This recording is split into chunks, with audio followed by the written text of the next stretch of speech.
जय माता दी दोस्तों, आप देख रहे हैं आपका अपना YouTube चैनल व्रत त्योहार कथाएं। मैं हूं आपके साथ रिमझिम शर्मा। सबसे पहले तो आप सभी को रंगों के उत्सव होली की बहुत बहुत शुभकामनाएं। देखिए, आज हम होलिका दहन करेंगे, तो होलिका दहन का शुभ मुहूर्त मैं आपको बता दूं, क्योंकि देखिए होलिका दहन जो पूजन करते हैं होलिका दहन के समय में, वो शुभ मुहूर्त में ही करना शुभ बताया जाता है, उत्तम बताया जाता है फलों की प्राप्ति के लिए। तो होलिका दहन का शुभ मुहूर्त क्या होगा, जो पूजा का विधान है होलिका दहन का वो क्या होगा, क्या सामग्री आपको चाहिए होगी, बहुत ही संक्षिप्तता से मैं आपको बता रही हूं, तो नोट कर लीजिएगा शुभ मुहूर्त और किस समय आपको जाना है, क्या सामग्री लेकर जाना है।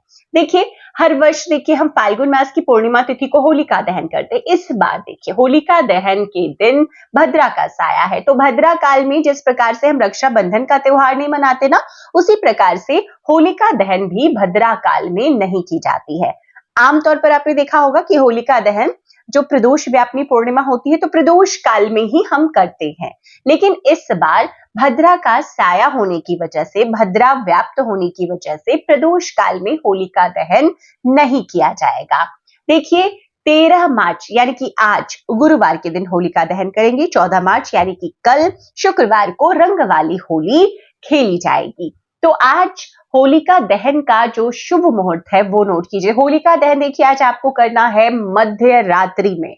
मध्य रात्रि का ही शुभ मुहूर्त मिल रहा है 11:26 से। 12 बजे के बाद तारीख देखिए बदल जाएगी, 14 तारीख को रात में 12:30 तक।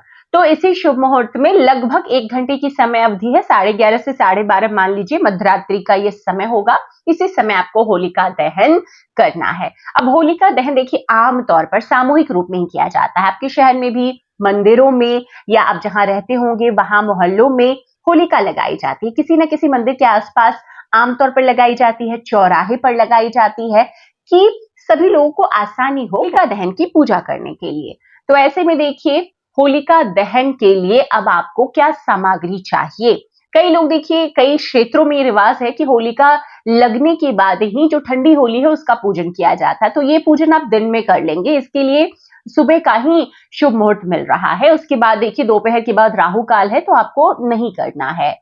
अब शाम में मैं होलिका दहन का जो शुभ मुहूर्त है वो मैंने आपको बताया 11:30, 11:26 से 12:30। तो इस समय जब आप जाएंगे होलिका पूजन के लिए, तो आप सामग्री क्या लेकर जाइएगा। देखिए, होलिका पूजन के लिए जो सबसे जरूरी सामग्री होती है वो मैं बता रही हूँ। आज के पूजन में जब भी जाएं आप, तो अपनी थाली में गंगा जल रखें, गुलाल रखें, अक्षत रखें, काले तिल रखें, एक नारियल गोले में, सूखे हुए नारियल में छेद करके उसमें बूरा भर करके रखिए। ये रख लीजिए। आपको कंडे उपलों की एक माला जो मिलती है, होली की माला तैयार अभी बाजारों में, वो रख लेनी है। इस प्रकार से काले तिल रख लीजिए, हवन सामग्री रख लीजिए। प्रसाद स्वरूप लाने के लिए देखिए हम क्या रखते हैं, वो चने की बालियां रख लेते हैं। तो ये सामग्री जरूरी है आपको होलिका दहन की पूजा के समय रखने के लिए। अब कई घरों में देखिए जो नई फसल होती है ना, जैसे कि बालियों की मैं बात करूं, उससे पुए बनते हैं, उससे पकौड़ियां बनती है और वही आहुति स्वरूप में होलिका में अर्पित की जाती है। जैसे हमारे यहाँ होते हैं, हमारे यहाँ मीठे जो पुए होते हैं ना वो बनते हैं और बेसन की पकौड़ियां बनती हैं, वो हम अर्पित करते हैं। तो इस प्रकार से अपने अपने क्षेत्र के रिवाज से कई जगहों पर अठावरी से पूजा होती है, तो आपको लेकर जाना है अपनी थाली। अच्छा, एक और चीज आपको खास रखनी है, परिक्रमा के लिए कच्चा सूत 3 या 7 जैसी परिक्रमा आपके यहाँ होती है रिवाज के मुताबिक, आज आपको जरूर करनी चाहिए और अंत में आपको जल छोड़ना चाहिए। अब पूजा जब आप करेंगे तो सबसे पहले जल आप छोड़ें, उसके बाद में आप उसमें अक्षत, गुलाल, पुष्प जो भी चीजें हैं आप अर्पित करें। उसके बाद भोग स्वरूप आप जो लेकर गए हैं वो अर्पित कीजिए। आपने काले तिल जो हवन के लिए सामग्री, हवन सामग्री लेकर गए हैं वो अर्पित कर दीजिए। आपने उपलों की माला ली है वो अर्पित कीजिए।